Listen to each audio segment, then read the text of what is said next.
দর্শক মণ্ডলী, এবারে আমি যাকে মঞ্চে ডাকবো তিনি একজন নৃত্যশিল্পী এবং দেশের স্বনামধন্য শিল্পীদের কাছে তিনি নাচ শিখেছেন।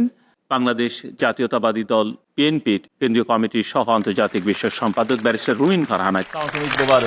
ঈদ মোবারক, কেমন আছেন? ভালো, আপনি ভালো?